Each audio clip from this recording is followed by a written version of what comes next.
on avait une culture syndicale qui était totalement différente de celle d'aujourd'hui. La culture syndicale, elle s'appuyait sur deux choses. Première chose, la défense de cas individuels. C'était jamais un progrès collectif qui était défendu par les syndicats. C'est tel mec dans tel endroit qui a vocation à être licencié et qu'on essaye de sauver. Et on mobilise toute l'entreprise pour le sauver, on fait faire grève à tout le monde et le cas échéant, on mobilise d'autres entreprises pour défendre ce cas individuel. Et souvent des cas individuels indéfendables. Des gens alcoolisés, pour parler à Carsud, qui avaient le volant, des gens qui oubliaient de rendre la caisse. Ils n'avaient pas volé, ils avaient juste oublié de rendre la caisse. Enfin bon, des choses inadmissibles, inacceptables dans toute entreprise. J'ai tenu beaucoup de réunions à cette époque-là avec Gérard Jodard. Et ce que j'ai constaté pendant toutes ces réunions, c'est qu'il voulait faire de Carsud un exemple de l'intransigeance de l'USTKE. Que jamais l'USTKE n'abandonnerait l'un de ses adhérents, quelles que soient les circonstances. Et c'est pour ça qu'il est allé au bout du bout dans cette affaire. Bonjour, votre reconnaissance. Bonjour.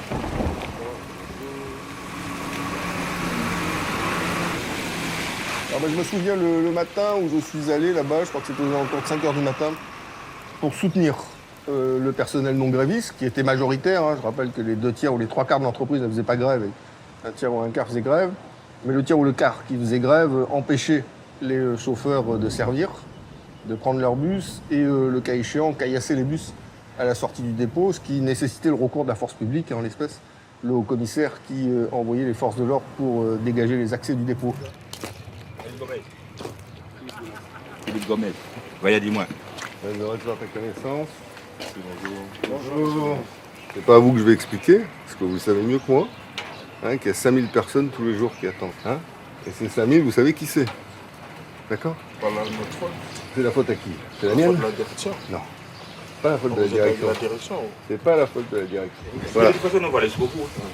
Vous allez jusqu'au bout? On va aller jusqu'au bout. Pense aux 5000 personnes qui sont sur le bord de la route. tous les jours. On va aller jusqu'au bout.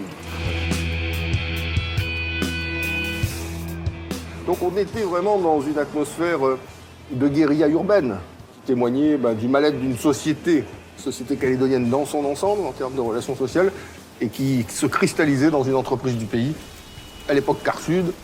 Donc on est allé très loin, à un moment donné de l'histoire du pays, dans ces histoires de blocage, d'atteinte à la liberté du travail, d'atteinte à la liberté de venir. Donc voilà, on était dans ces logiques d'affrontement total. Dans une incapacité à se parler, donc a fortiori à se comprendre. Voilà, ça correspondait à une période des relations sociales dans notre pays qui n'est pas la plus brillante. On en est sorti et j'espère qu'on n'y retombera pas parce que ça n'a rien produit pour le pays. Sinon, une activité économique qui a connu des difficultés à cause de cet état d'esprit. Et puis, en termes de progrès sociaux pour notre société, on n'a strictement rien gagné. Donc non, je crois que c'était une période, elle était peut-être nécessaire dans notre construction, une sorte de crise d'adolescence de nos relations sociales en Nouvelle-Calédonie. Mais heureusement qu'on est devenu un peu plus adulte, je crois que notre société ne s'en porte que mieux. En 2009, la province, elle procède à l'acquisition de 32 nouveaux bus qui se substituent aux 20 qui subsistaient parce que les autres ne marchaient plus et donc ils n'étaient pas automatiquement utilisés. Donc ça donne une respiration véritable à l'entreprise puisqu'on a enfin du matériel de qualité et du matériel fonctionnel. Et donc pour l'ensemble des chauffeurs et pour l'ensemble de l'entreprise, c'est une respiration qui est importante et qui va contribuer à fluidifier un petit peu les relations humaines et les relations sociales au sein de l'entreprise.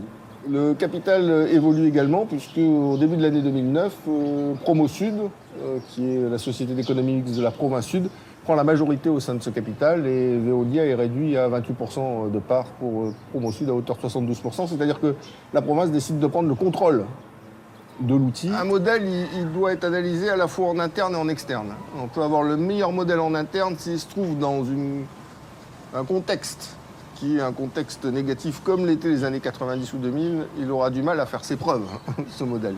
Donc disons que très probablement que les choses se sont améliorées en interne avec un management de meilleure qualité que celui qui a pu avoir, mais ce management de meilleure qualité n'a pu produire ses fruits que parce que le contexte externe n'était plus celui d'un jusqu'au boutisme syndical et de la défense des cas individuels.